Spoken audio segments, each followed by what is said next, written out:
이건 정말 공유 박보검 두들 러브스토리다. 근데 그 논란이 저는 이상하진 않아요. 셋대로 원을 그려. 확실히 격이 다르신 것 같습니다. 모두가 넷플릭스로 가는 이때 TV인가 극장 개봉이라는 탁월한 선택을 하신 이용주 감독님 모시고 지금부터 서부 리뷰 나눠보도록 하겠습니다. 반갑습니다. 네. 9년 만에 신작이에요. 아, 9년이나 됐어? 9년 동안 일이 없으셨다는 건 역으로 그 전 영화를 이거를 굉장히 그건 아니고 이제 보릿고개도 있었고요. 뭐 모든 기자분들이 이제 왜 이렇게 오래 걸렸냐고 약간 혼나는 느낌도 있고 그 주변에서 지인들이나 뭐 요즘에는 친척분들도 다음 건 좀 제발 빨리 하라고 뭐 이제 이 서복 아이템을 시작한 건 2013년도부터 쓰기 시작했던 건데 초고를 쓰는데 좀 오래 걸렸어요. 2016년도 초에 초고가 나왔으니까 3년 정도 그러면 그 이제 16년도부터 또 이제 초고 나온 거 가지고 고치고 2018년도에 이제 공유 씨가 캐스팅이 되고 2019년에 이제 영화를 찍었는데 크랭크업이 됐는데 개봉을 이제 그동안 못 하고 있었던 거죠. 그래서 그것 때문에 좀 더 걸리고 8년일 수 있었던 게 9년이 뭐 되는. 크게 의미는 없습니다. 네. 8년이나 9년이나. 예, 먼저 그 본격적인 대화를 하기 전에 그 저희가 이제 지난번에 올렸던 예고편에 대한 얘기, 해명을 하고 좀 시작해야 될 것 같은데요. 그러니까 지난번 저희가 녹화를 할 때 이제 예고편만 보고 녹화를 하면서 복제인간, 인조인간, 뭐 그리고 또 AI 이런 것들을 사실은 혼용을 하면서 얘기를 하면서 보신 분들이 이제 많이 좀 그 혼란스러워하시고 또 많은 또 지적을 해주셨어요. 오류를 범하게 된 점 깊이 사과드리고요. 뭐 그게 이어서 뭐 첫 질문을 드리자면 일단 영화 속에서 인간처럼 음식을 먹고 이제 소화시킨다는 얘기이고 또 주기적으로 이렇게 하루 단위로 이제 주사를 맞는 장면이 있는데 그때 또 인간처럼 또 고통을 느끼는 장면도 있어요. 또 잠을 안 자죠. 그리고 또 나중에는 거의 뭐 슈퍼히어로 같은 이런 염력을 쓰기도 하거든요. 그런 점들을 놓고 보면은 복제인간, 인조인간, AI, 슈퍼히어로 이렇게 되게 헷갈리는 지점들이 있는데 감독님 좀 어떻게 시작을 하셨는지 이게 좀 궁금하더라고요. 근데 그 논란이 저는 이상하진 않아요. 그게 무슨 말이냐면 영화 안에서 실제로 이제 민기영과 신학선의 대화가 그 복제 인간이란 말입니까 했을 때 신학선이 글쎄요 뭐 인간이라고 부를 수 있을지 모르겠네요라고 하거든요. 복제 인간이지만 원본과는 다른 특수한 기능을 갖고 있는 그러니까 조작이라는 게 있는 거죠. 그렇게 생각하면은 그 인조 인간 혹은 인조 생명 그 표현도 틀린 표현은 아니고 AI는 뭐 지능이란 뜻이니까 뭐 만들어진 지능이라고 서복은 만들어진 창조물이니까 인공지능이니까 그렇죠. 근데 그런 거보다는 제가 쓸 때의 느낌은 서복은 초월자라고 생각을 하고 시작을 했던 거예요. 제가 이거 하면서 그 줄기세포 관련된 분들 만나서 리서치도 하고 했었는데 그분들 그런 이야기 하더라고요. 그러니까 인간 복제를 하지 못하는 이유가 기술이 없어서가 아니라 이제 국제법으로 그걸 금지시켰기 때문에 윤리적인 측면에서 못하게 되는 건데 아마 어딘가에서 하고 있지 않을까 비밀리에.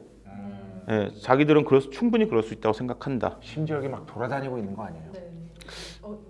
근데 거기까지는 좀 네. 생각이 제가 또 앞서갔네요. 네. 그럼 그게 우리나라일 수 있겠다. 그 생각을 했고 그게 기업일 수 있겠다. 무한한 인간이 무한의 영역으로 들어가려고 만든 인간이 인간보다 훨씬 좀 뭐랄까 인간이 이해할 수 없는 존재를 만든 것 그게 초월자가 아닐까 그런 생각을 한 거죠. 감독님 그 사이에 무슨 일이 있었길래 생명 연장의 꿈을 꾸시게 된 걸까요? 불신지옥을 기획하게 된 이유도 같은데 뭐 너무 개인적인 이유라 근데 뭐 간단하게 말씀드리자면 저희 가족 한 분이 이제 투병 중에 돌아가신 일이 저한테는 굉장히 충격이었고 저는 아직도 거기에서 이제 자유롭지 못하고 그래서 서복을 꼭 저는 영화로 만들고 싶었고 그러면서 좀 뭐랄까 저를 좀 힐링하게 된 계기도 됐던 것 같아요. 그 시나리오 쓰면서 피할 수 없는 거 그리고 뭐 어차피 이별은 어쩔 수 없는 건데 이게 들어올 필요가 있나? 왜 이걸 그렇게 두려워하지? 그런 생각에서 시작했던 것 같아요. 서복을 바라보는 기현의 시각이 저한테 정말 중요했었고 그게 저였고 관객이 되길 바랬고 그래서 이제 공유 씨 캐스팅이 된 다음 이제 보검 씨 같은 경우는 이제 서복 했을 때 보검 씨 외에는 좀 대안이 없었다 우리 제작진은 보검 씨가 오케이 해줘가지고 좀 떳떳해졌죠. CJ 안에서 떳떳해졌어요. 좋은 단어 캐스팅 선택이네요. 두 명은 뭐 이보다 더 좋을 수는 없는 그런 느낌이니까. 뭐 시나리오 이거 뭐 고쳐야 된다 뭐 이랬던 어떤 뭐 의견들 분들 다 공유해주시고 저는 그 시장 마을에서 그 둘이 이렇게 돌아다니는 장면들이 너무 좋았거든요. 그 장면에서 그런 소도시를 배경으로 해야겠다. 이런 식으로 만들어야겠다라고 처음에 뭐 계획을 짜신 것들이 있어서요. 시나리오를 그렇게 썼고요. 그리고 이제 그 뭐 꼭 소도시여야 돼라기보다는 대도시는 안 어울릴 것 같아. 그 좀 그런 생각은 했었어요. 그리고 서인 연구소 자체가 지방에 숨어 있는 듯한 느낌이 있었기 때문에 그리고 또 하나 이제 영화에서 계속 반복적으로 보여주는 이미지가 물의 이미지. 연구소도 해변가에 있고 그리고 그 소도시도 해변가에서 이 동선적으로 말이 되게끔 그러면서 시장에 이제 사람도 많지만 다른 생물들도 많고 예. 뭐 이런 식으로 저는 이제 좀 이야기를 좀 이렇게 지루하지 않게 가는 어떤 분기점 만들려고 노력을 했던 거죠. 예. 그 시장에서도 되게 멋졌던 장면이 뭐였냐면 건강원에서 한참 얘기를 하잖아요. 흑염소 파는 데 얘기를 하다가 옷을 사러 옆으로 갔더니 그 자바라라고 하죠. 그 폴딩도어를 확 열면서 같은 집이라는 게 보여지는데 저는 그 장면이 굉장히 좋았던 이유는 사실 오늘 오프닝에서도 얘기를 했지만 뭐 복제인간이냐 인조인간이냐 슈퍼히어로냐 이런 것들이 문을 열음과 동시에 건강원이기도 하고 옷가게이기도 한 것처럼 이거일 수도 있고 저거일 수도 있고 또 감독님 어떤 작품 세계를 놓고 보면 건축학개론을 통해서 감독님 왔던 사람 입장에서는 이 사람은 건축학개론 같은 멜로 영화의 어떤 장인인 것 같은데 이게 서복 같은 장면을 만드네 이 사람은 뭘 하는 사람일까라고 했을 때 이거일 수도 있고 저거일 수도 있는 그런 것들이 한꺼번에 나오는 자바라를 열면 어떻게든 자기 방식으로 해석해낸다. 이런 게 어떻게든 갖다 붙인다. 와. 어때? 근데 지금 얘기를 듣는데 나 영업당했어. 와.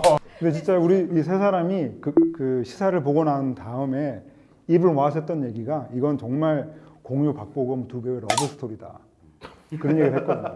그래서 정말 또 좋았던 장면은 두 배우가 너무 또 아름다우니까. 그렇죠. 그래서 맺어주고 싶은 마음도 있는 거죠. 그래서 그 바닷가에서 이제 공유 배우가 이제 바닷물에 젖을까봐 이 돌무덤을 이렇게 염력으로 쌓아주다가 급기야는 이제 새떼가 나타났는데 새떼도 이렇게 염력으로 이렇게 막 모여들잖아요. 그래서 저는 그 새떼가 모이면서 이렇게 약간 이런 걸 만들 거라고 생각했거든요. 아 이건 내가 안 봤지만 그건 아닌 것 같아. 안 제발, 봤지만 그거 아니지. 제발 이렇게 나와야 되는데. 던지고 있어. 아, 씨. 이런 곳이었군요.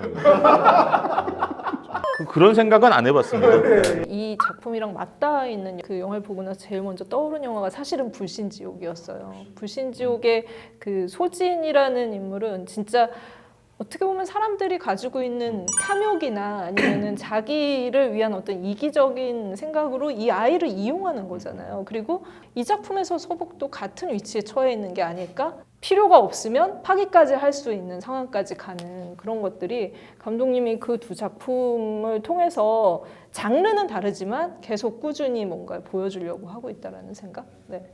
굉장히 예리하십니다, 기자님. 이런 걸 하야지. 이런 걸 하래요. 이건 뭐야 이게? 새대로 원을 그려봐. 그걸 뺄만큼 널 사랑해. 확실히 그 격이 다르신 것 같습니다. 그거는 확실히 맞아요. 그러니까 저는 그 서복할 때 부신족의 확장판을 쓴다는 생각 가지고 했어요. 조금은 그때 못다 한 이야기. 그러니까 소재가 그런 거에 관련돼 있을 뿐 기획 의도가 그것에 있지는 않습니다. 그래서 제가 짚고 넘어가고 싶은 또 캐릭터 중에 하나가 악역들이 있어요. 근데 이제 조우진 씨가 연기한 그 악역 같은 경우에는 뭔가 자기만의 신념을 굉장히 가지고 있는 인물이에요. 그 인물도. 더 웃겼던 건 저는 그 회장 캐릭터예요. 그러니까 우리가 대개 장르 영화에서 한국 영화에서 특히 볼만한 그런 어떤 카리스마 있고 뭔가 엄청난 계획을 짜고 있는 회장의 모습이 아니라 정말로 어떻게 보면 우리 동네에서 제일 뭐 잘 사는 집, 뭐 중소기업 뭐 사장님 같은 어떤 그런 느낌을 풍기더라고요. 그래서 이거는 캐스팅을 하실 때 정말로 보통의 영화들의 장르적 클리셰랑 좀 다른 거를 해보고 싶어서 하셨을 거라는 약간 그런 확신이 들었어요 저는. 굉장히 정확하십니다. 갈리는데? 이쪽이 격이 좋으시네요.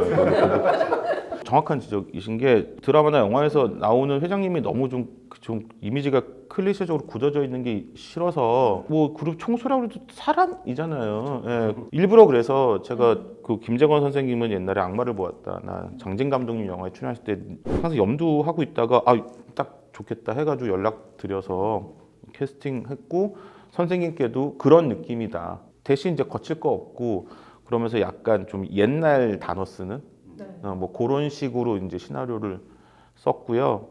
그다음에 이제 우진 씨가 분한 안부장 같은 경우는 아까 말씀하신 대로 저는 이제 그게 악역 역할을 하지만 과연 악역일까?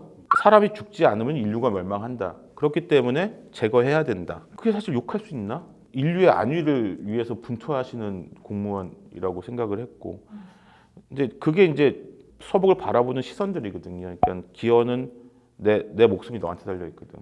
안부장은 이제 인간이 죽지 않으면 인류가 멸망하니 꼭 제거해야 되는 대상. 그리고 김천호는 서복을 통해서 신의 권력을 얻으려고 하고, 그리고 서복을 만든 임세은은 좀 뭐랄까 너무 괴로워서 이제 미치기 직전.